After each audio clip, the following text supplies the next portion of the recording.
Hi everybody, welcome to another video in differential equations. I combine this section together so we will study other topics in Laplace transforms. Right. First we have transform of periodic and power function. So a periodic function is a function that after a period t, the function will repeat the values.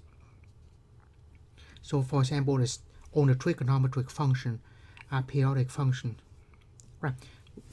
Now, the transform of periodic function, if the function has a period t and is precisely continuous on 0 to t, then the Laplace transform of the whole function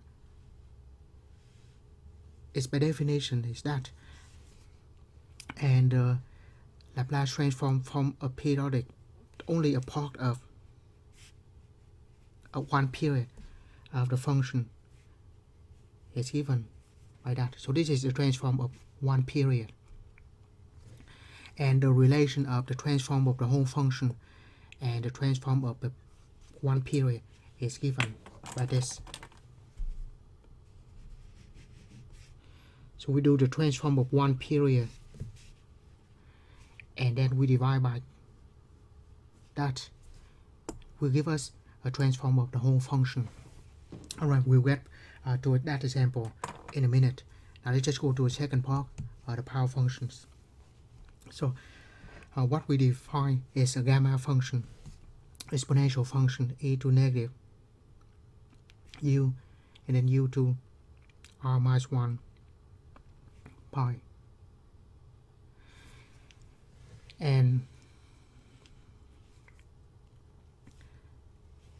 the properties here is when we put 1 in here, it is going to be 1, and if we put r plus 1 in, it ends up being this.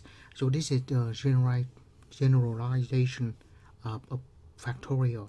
So r of n plus 1 is equal to n factorial. Right.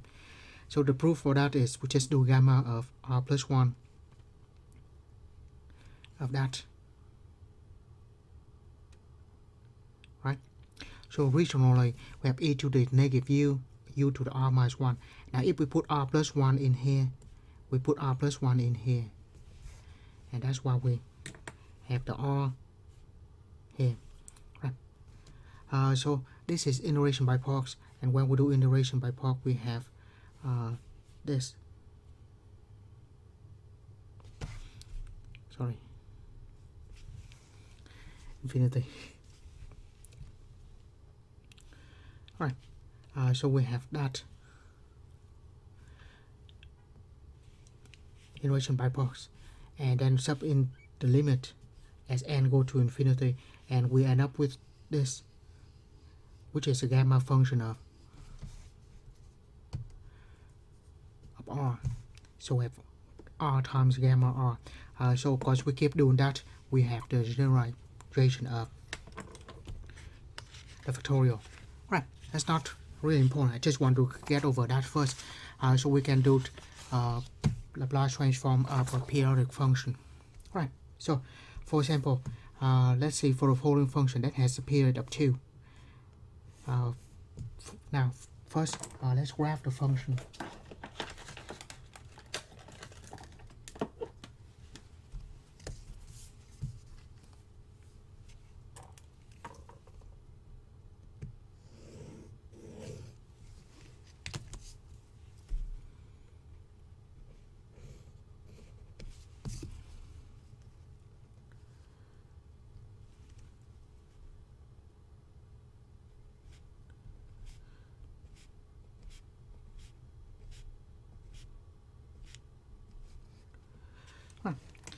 So this is the periodic function.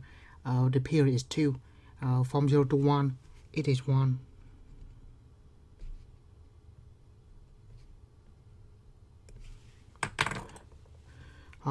From there's a typo here. There should be 1.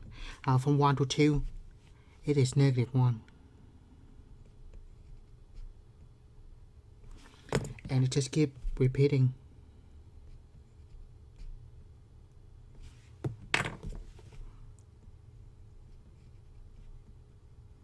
like that.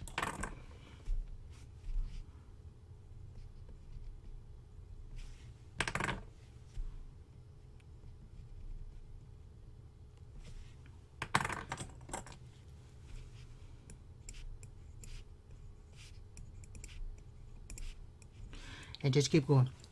So a period is 2 because we'll see that this part from 0 to 2, it will repeat itself throughout the whole interval.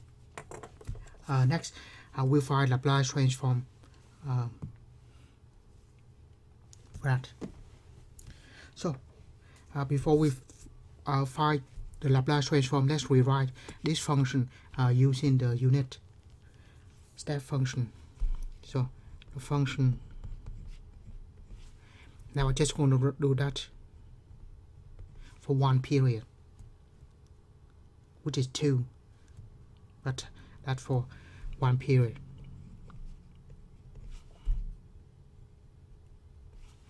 So for one period,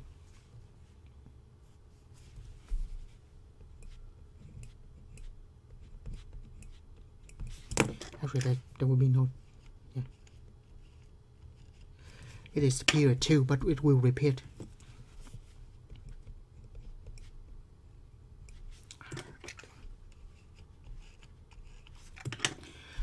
Right, so a period, for one period, it is equal to 1 from 0 to 1 and equal to negative 1 from 1 to 2. Right. Now we'll write that as the unit step function. For 1,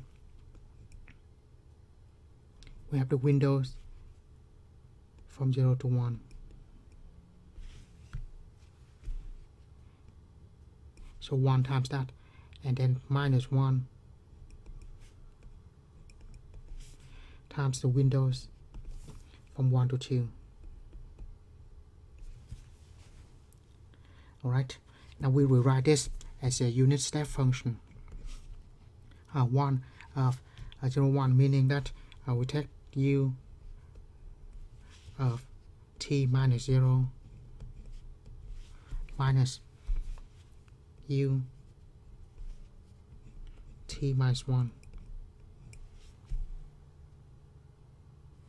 That for the first part, and then subtract u t minus 1, subtract u of t minus 2.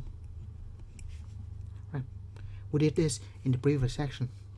Right, remove the parentheses and try to simplify this, and we have u of t, that equal to 1. That is equal to 1. So you have 1 minus 2 u of t minus 1, 1, 2, negative, negative, that's a plus u of t minus 2. Right. Now we'll find the Laplace transform for one period.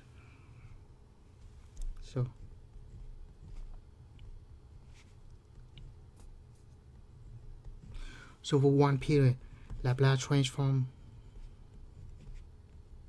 1 minus 2 u of t minus 1 plus u of t minus 2. So we do the transform of one period. Right. Transform of that, we can break it up into transform of 1 minus 2 transform of u t minus 1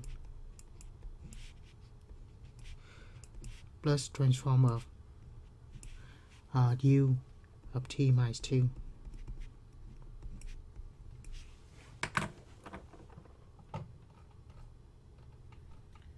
Right.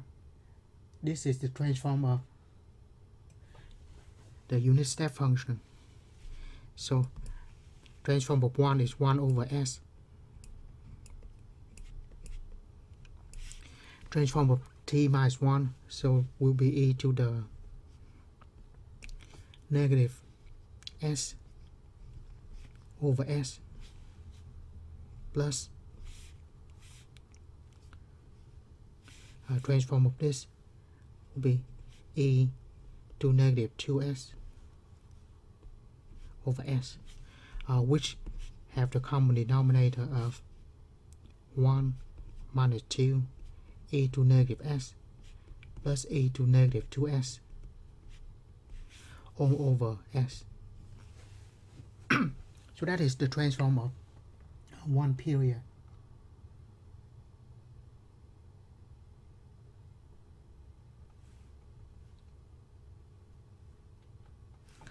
Now we will go to, actually there's no formula in over there, so I have to go back. So the transform of the whole function. Now this is the transform of one period. Next we will do that. So we have the transform of the whole function from 0 to infinity.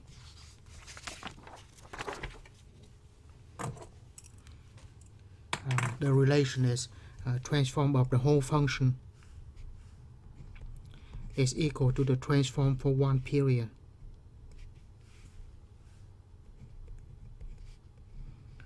over 1 minus e to the negative s t.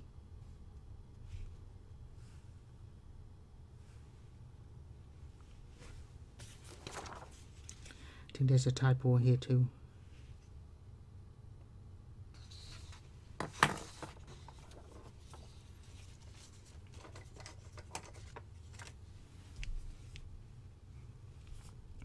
That should be capital T. Yeah, this will be capital T. Sorry.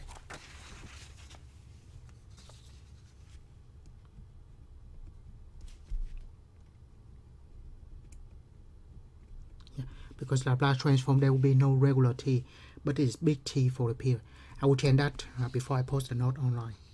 So that should be capital T. Right, that's what we have, which is 2. Right. So the transform of one period is this.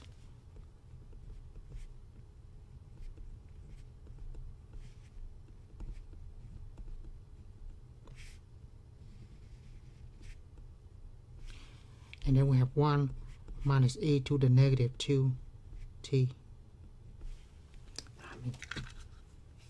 2s, sorry. T is equal to 2.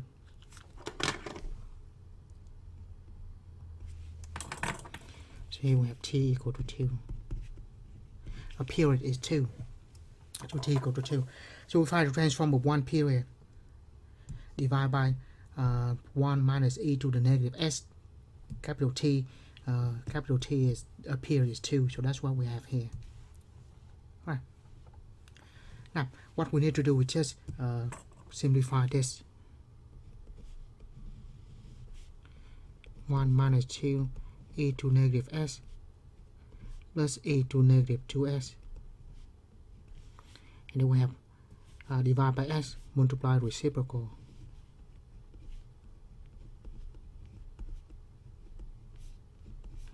So we will have 1 minus 2 e to negative s plus e to the negative 2s, and then s 1 minus e to negative 2s.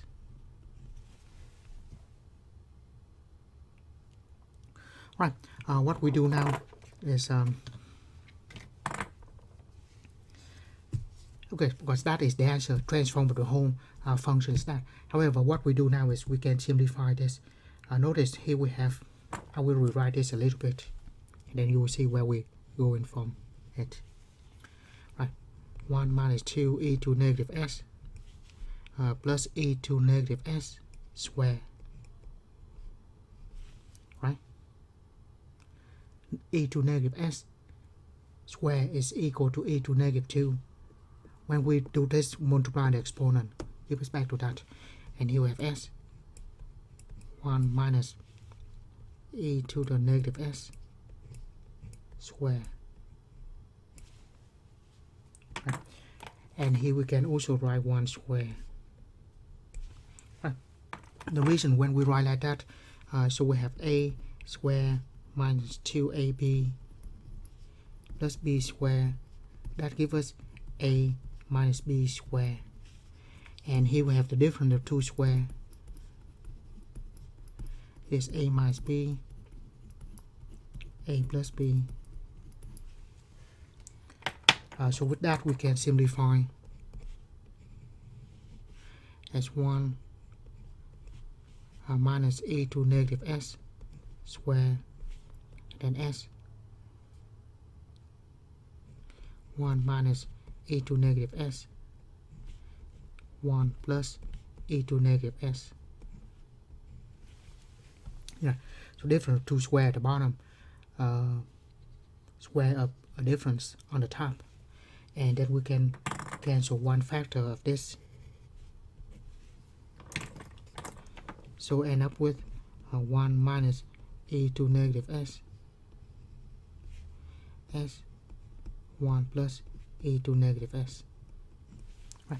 So that is the transform of a periodic function, and then relate that to transform of the whole function, and so that's what we have. Right. That is the first part of the section. I'll go to the second part of the section is convolution. Right. Convolution. Let f of t and g of t be piecewise continuous function. The convolution of f of t and g of t denoted by f star g is given by that.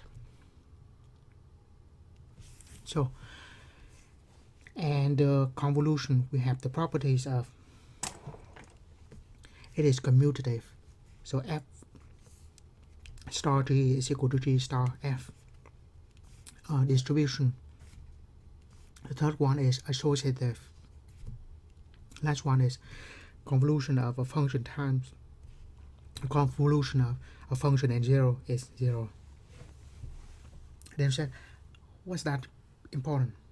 Well, the significance of this is let f of t and g of t be piecewise continuous function from 0 to infinity exponential order alpha, and let the transform of little f is the capital F, transform little g is capital G. Then the transform of the convolution is the product of the transform. Right, so that's nice and all, but what we used a lot more is this one. So the inverse transform of a product is just the convolution of the functions. Now that is significant. Right, so I look at an example here.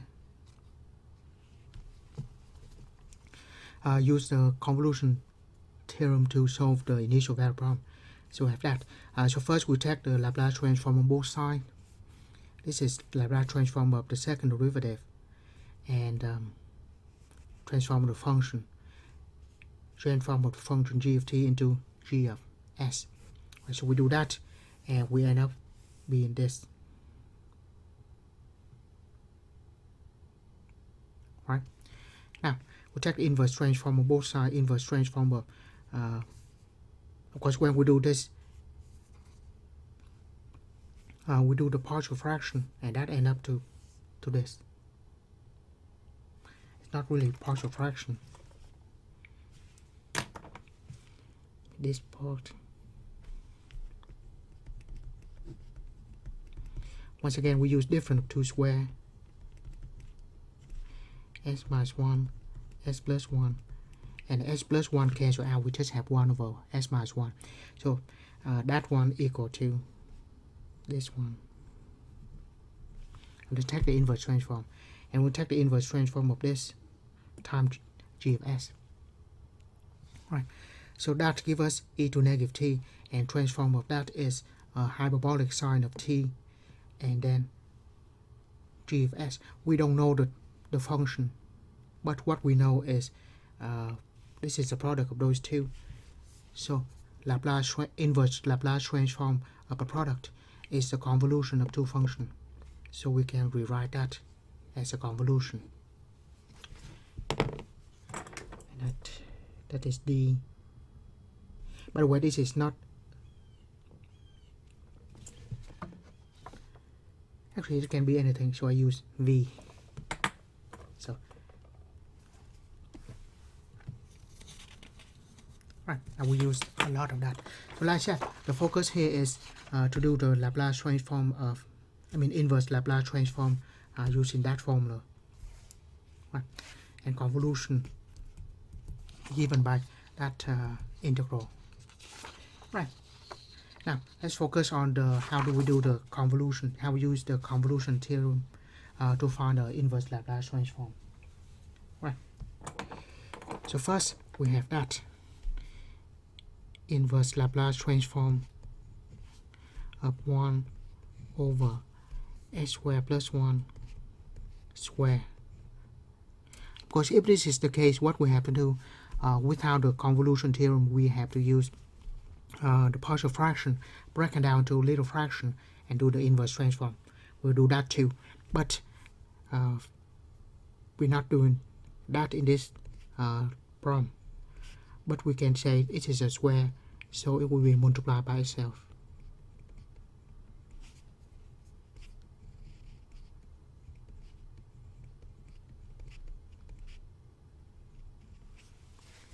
Right, so inverse Laplace transform of that. Now, using the convolution theorem, we can say that this is the convolution of 1 over s squared plus 1. So inverse Laplace transform of the product is the convolution of inverse transforms.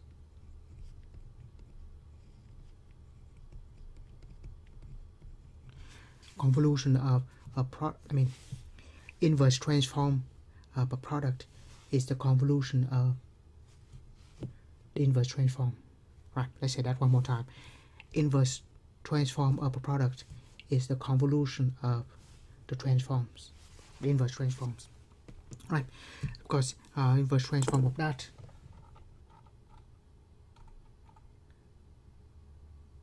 is going to be sine of t. So we have sine of t convolution with sine of t.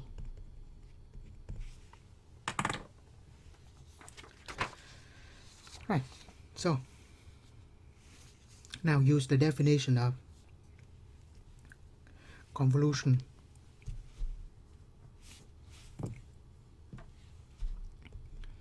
So this will be an integral from 0 to t, where t is a variable. And we will have the function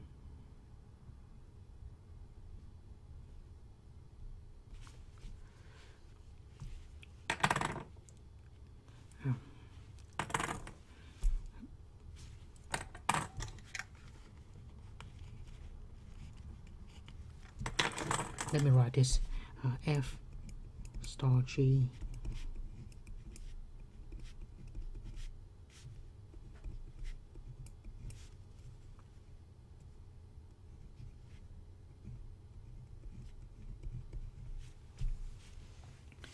right.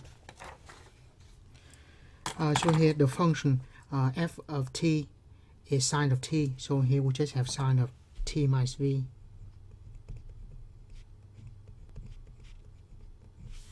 And here we just have sine of the function at v, so sine of v dv.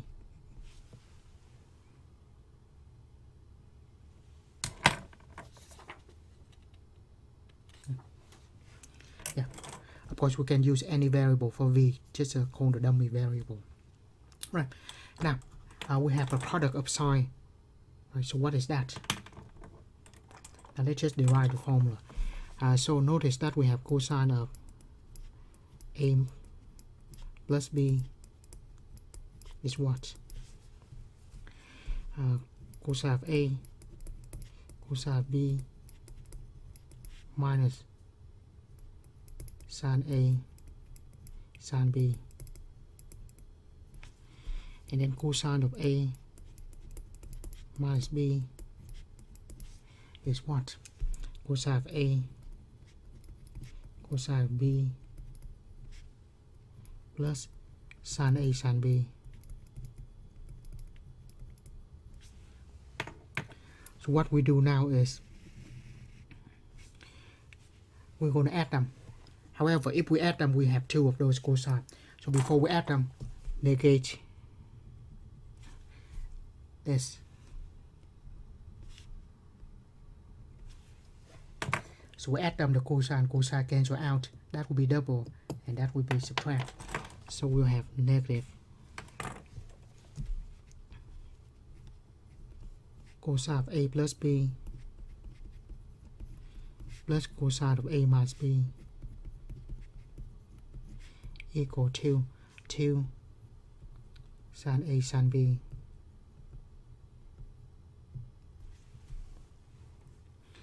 So with that we have sine of A times sine of B divided by 2 on the other side. And we have cosine of A minus B minus cosine of A plus B.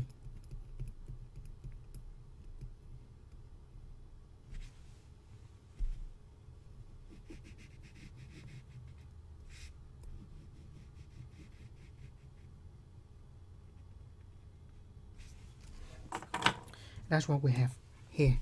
So we can have 1/2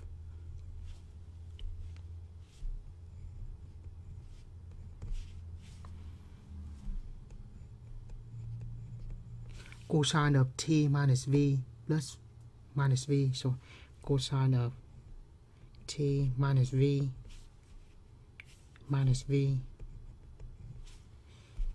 subtract cosine of t minus v plus v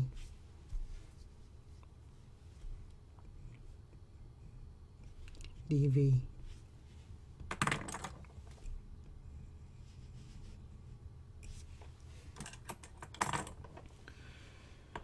Right, simplify that. Take the 1/2 on the outside.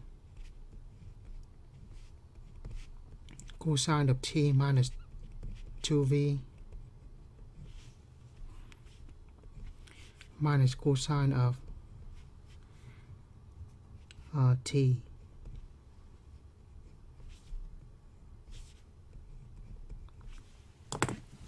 right.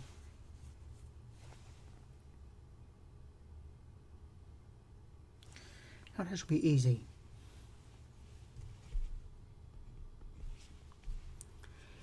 This it's just a constant. Of course we can use the substitution, but now we do the integral of that. It's going to be integral of cosine sine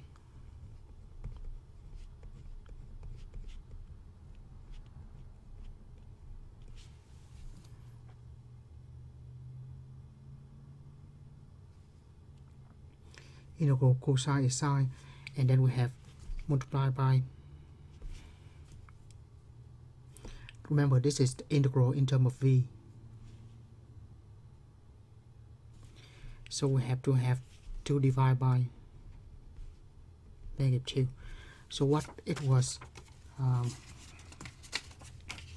just like when we have the integral of sine of, sorry, not sine, integral of cosine of kx dx. What's that? This is 1 over x sine of kx, right? Same thing. Now we have the integral of kx plus 2, for example. It will be 1 over k, sorry, 1 over k. 1 over k sine of kx plus 2. Yeah. Of course, you can use the substitution also, but here we just have 1 over the derivative of inside. Of course, that will not work if we have kx squared. Then we have x here. That will not work. But if it is the linear function, we can just go ahead. And if the derivative equal to constant, that's what we can do. And negative 1/2. That's pretty much it. Then we have 1/2.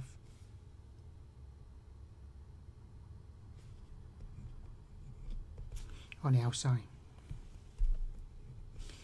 Now, remember this is the function in terms of v, the integral here. So if we have t here, so that will be treated as a constant. And what is the integral of a constant? It's going to be kx, right? Plus c.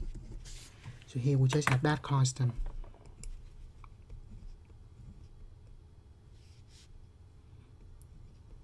cosine of t is a constant times v, or from 0 to t. Now we're just going to put t in here and put 0 in there, just and subtract. At the same time I multiply the 1/2 into that. So now first put t in here, in for v. Just keep the 1/2 outside.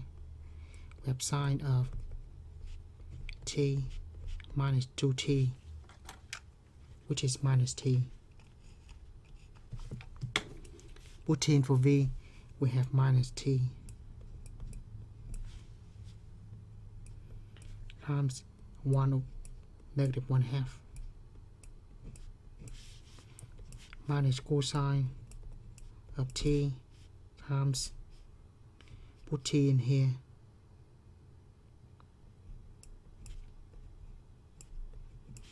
now we're going to put 0 in for it.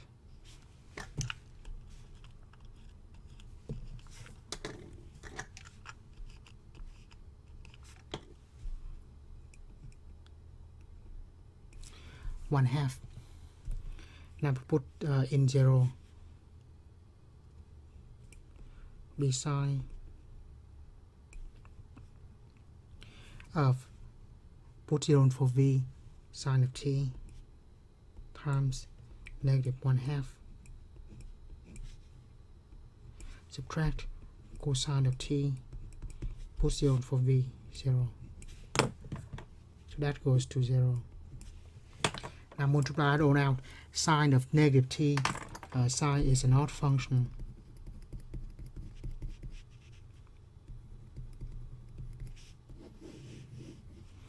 So that turned into negative sine t times negative 1/2, give us positive 1/4 sine t.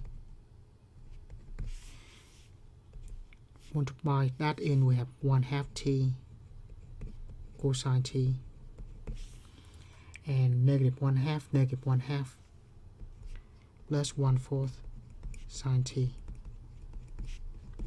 1/4 and 1/4 is 1/2 sine t minus 1/2 t cosine t. Now go to this one. Now to do this one, first we use partial fraction.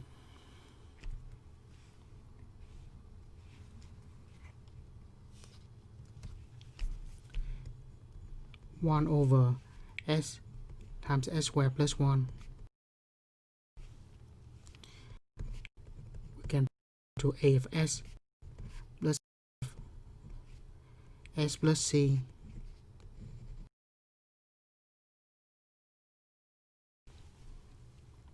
but this looks like a long problem, so I fold the page in half.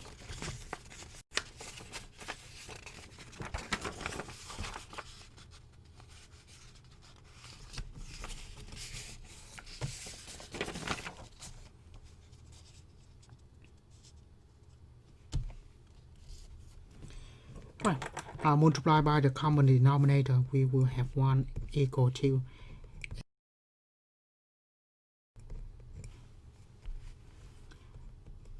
plus s sub b plus, multiply that out, we have as squared plus a plus bs squared plus cs. Combine like terms, a plus b squared, a plus b times s squared plus cs plus a.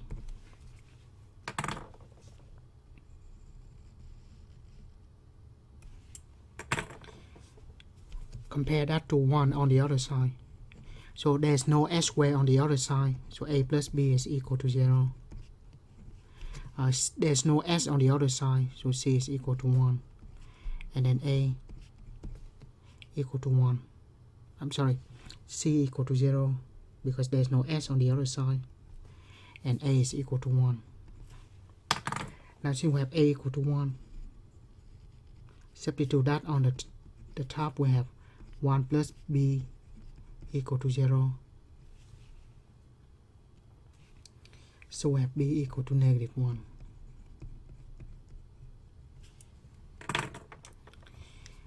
So break it down, we have h of s equal to a is 1 and b is minus 1. So we have minus s squared plus 1. Right. So now do the inverse transform. H of t equal to inverse transform of h of s, which is inverse transform of 1 over s minus s over s squared plus 1.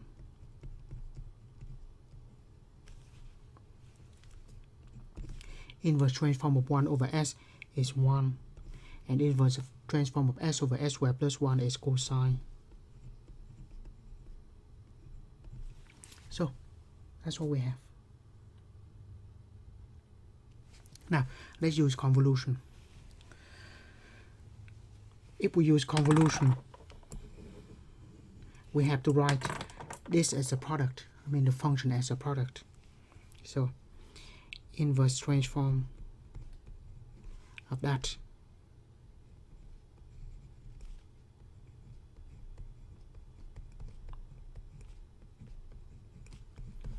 can write as an inverse transform of 1 over s times 1 over s squared plus 1. Right? Write that as a product. Now, convolution theorem, inverse transform of a product is the convolution of the inverse transform.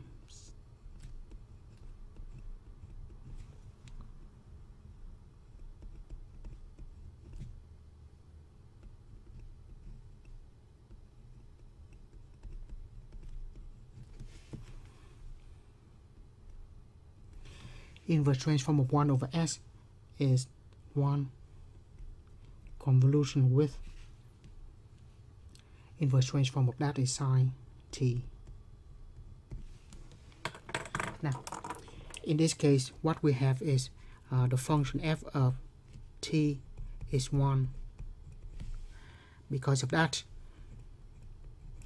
f of t minus v is still 1, because there's no variable to substitute in, so that's just 1. Now g of t is sine t, so if we have g of v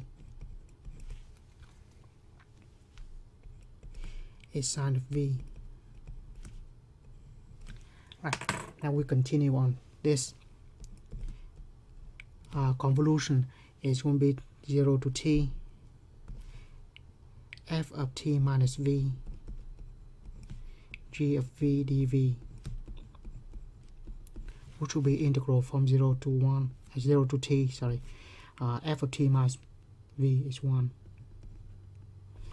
and then sine of v dv.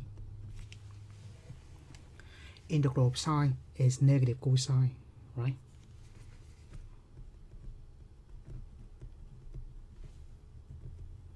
Go from 0 to t.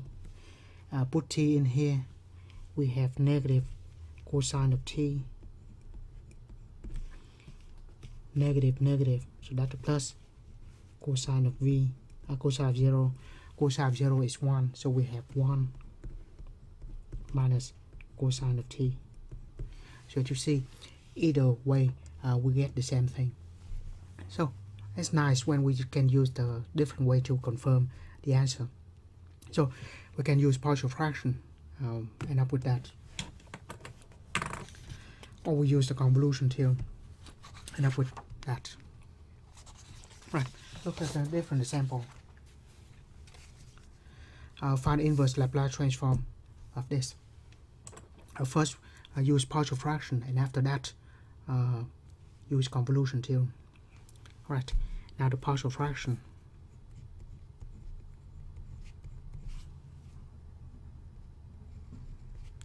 S squared s squared plus 1.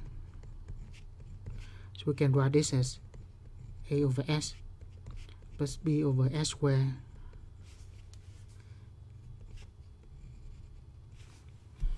and that s squared plus 1 should have es.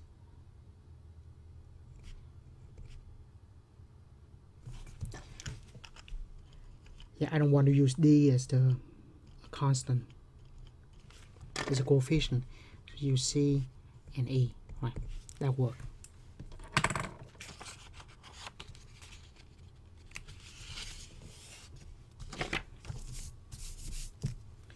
Right, multiply by the common denominator, we have 1 equal to a times s squared plus 1 times s.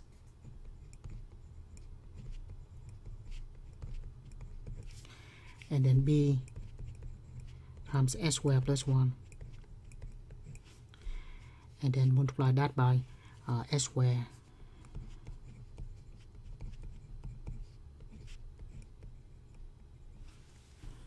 Right. Common denominator is this s squared times s squared plus 1. Cancel out an s, we have that. Cancel out s squared, we have that. And cancel out s squared plus 1, we have s squared left. Right, multiply it out. As cubed plus as plus bs squared plus b plus cs cubed plus es squared.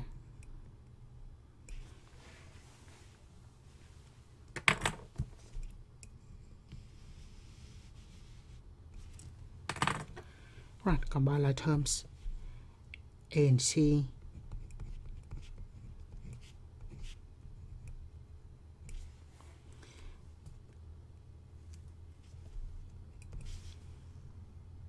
s cubed and then bs squared and e, s squared, b and e, s squared, and then as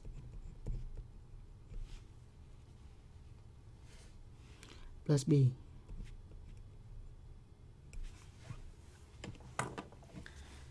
Right, so this is a cube. We have the square. And then as and b. Right, matching coefficient. A plus c, there's no s cubed on the other side. A plus c is equal to 0. B plus e, there's no s squared either.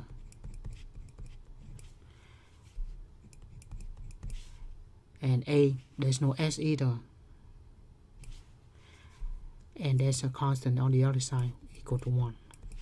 So we have a equal to 0, b equal to 1. Substituting the top, a equal to 0. So c is equal to 0 as well.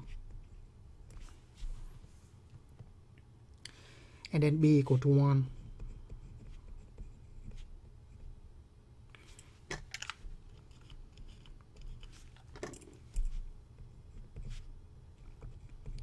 One plus a is equal to 0. A is negative 1. So I have a, b, c, and e. Substitute back into the function here. We have a 0, b is 1,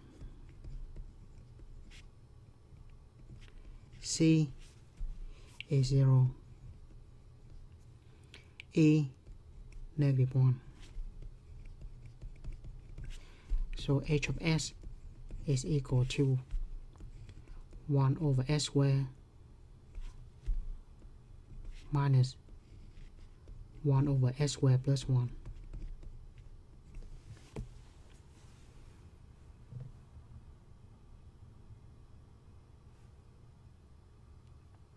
Right. I will try for that.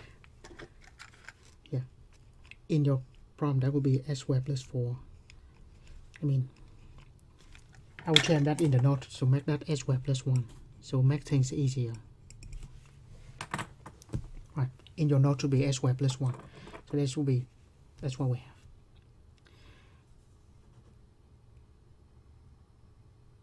Right.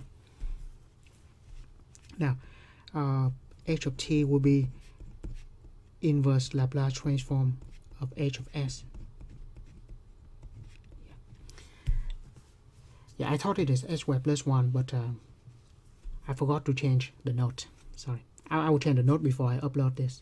Upload the note. 1 over s squared minus 1 over s squared plus 1. So we will have 1 inverse of 1 over s squared is t, and inverse of that is sine t.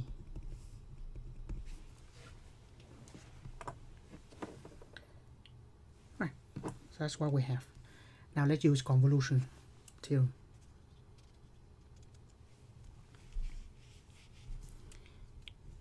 Inverse transform of 1 over s squared plus 1.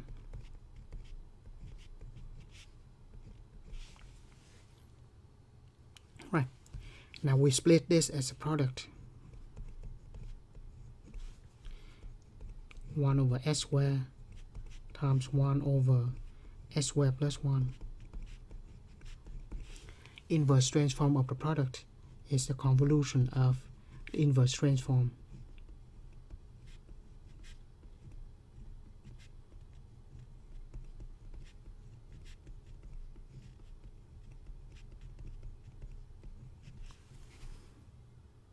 Easy, right? Inverse transform of 1 over s squared is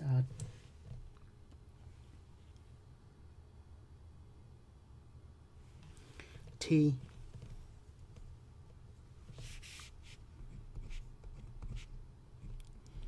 convolution with sine t.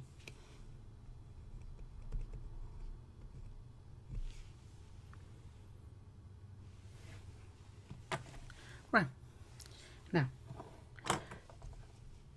so if we use the formula for the convolution, it's going to be f of t minus v, g of v, dv. Right. Now, f of t is equal to t. So what is f of t minus v? Well, we will substitute t minus v into t. And g of t is sine t. So g of v is sine v. Substitute in here, we will have integral from 0 to t f of t minus v, and then sine of v dv. Right. Now this is bad. Let's do the integration by parts. I mean, it's bad because integration by parts, we have u dv and then we have v already. So, integration by parts, u dv is equal to uv minus integral of v du. Right? But since we have v already, just make that w. Right? So, integration by part, u dv is equal to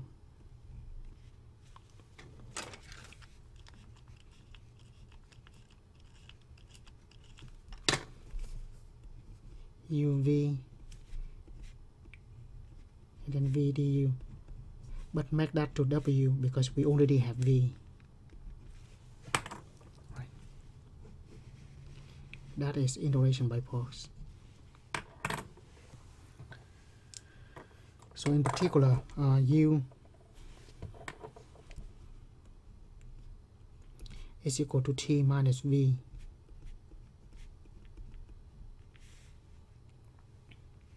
So du, notice v is variable here. So derivative of negative v is negative. Right? And w dw is sine v dv. So integral of sine is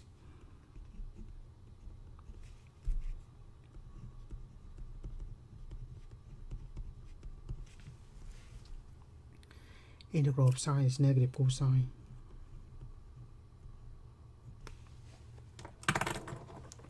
Right. So here we will have u v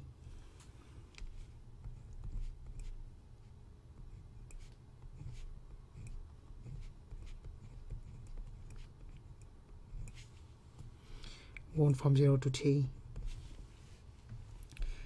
Subtract the integral v du. Oh, that's a lot of negative.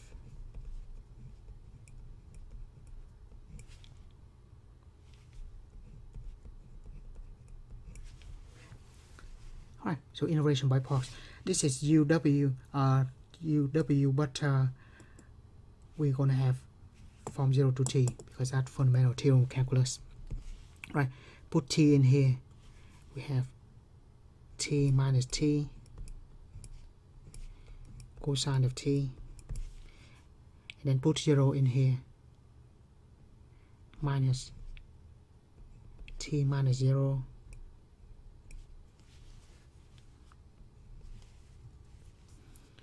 minus cosine of 0. Yeah, put t in there, subtract, put 0 in there. Right, negative, negative, negative. Integral cosine is sine.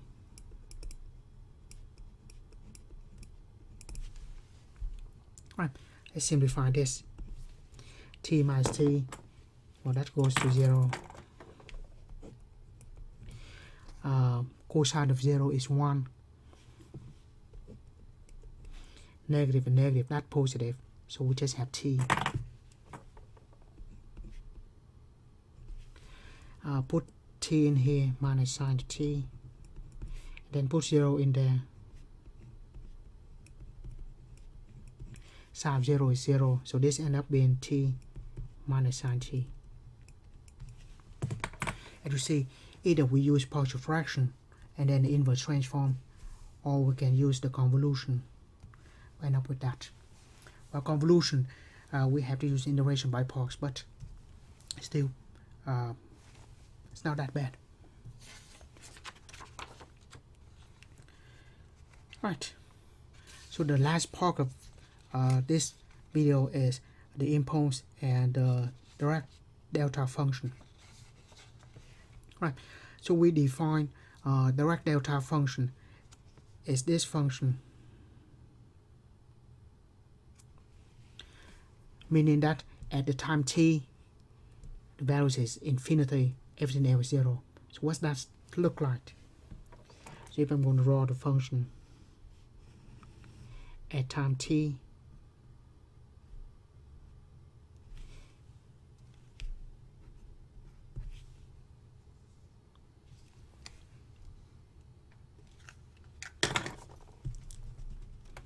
at some t, the function is equal to infinity, everything else 0.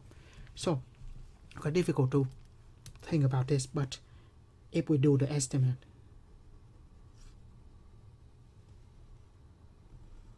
curve like that. So the written application, think about this. Let's say we have a mass spring system, and then the direct delta function is just like when you just hit very fast with a hammer, very fast. So the magnitude at that time is extremely fast where we hit it, and after that it will go back to 0. So we have just an impulse, so very fast or very high magnitude at the point. So just try that real fast, and at that moment the force is extremely high, but before that and after that the force is equal to 0. So that is the direct delta function. Of course it is infinity, so we just have one spike and then everything there will be 0. Of course it's kind of difficult to do that, so I try bracket continuous function, so it look like that. So we have one spike and then 0 before and after that. It's called the impulse. Right, so and then so that of course have a lot of application. Now the unit impulse. So of course f of t is applying from t0 to t1, so very short amount of time. Then the impulse is equal to that. Let the impulse equal to 1 from t0 to t1, t0 to tn. Then the force is equal to the total. The force is equal to 1.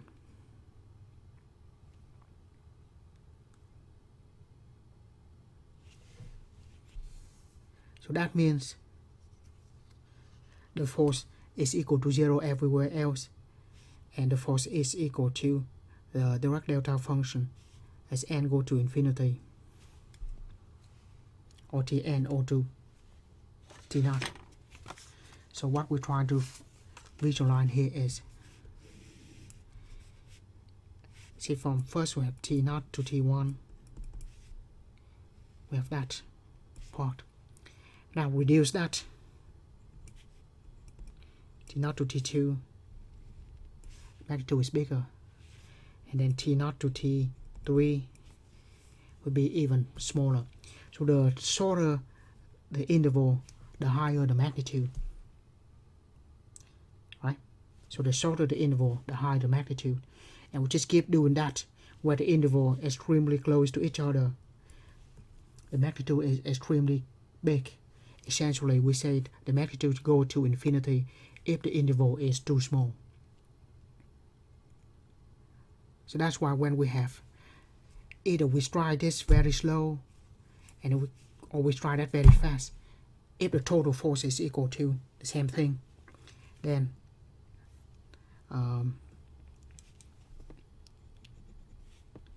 we can say this is just like the Dirac delta function, where the function where t approaches where n approaches to infinity. If the interval is extremely close to each other, then the magnitude is extremely big. If we take the interval goes to 0, then the magnitude goes to infinity. In that case, we have the Dirac delta function, and the Laplace transform of the Dirac delta function of t minus a is equal to a negative as. So now let's solve this function. So we might think about this as the mass spring system. There is no damping constant, so just simple harmonic function. But then we try that real quick.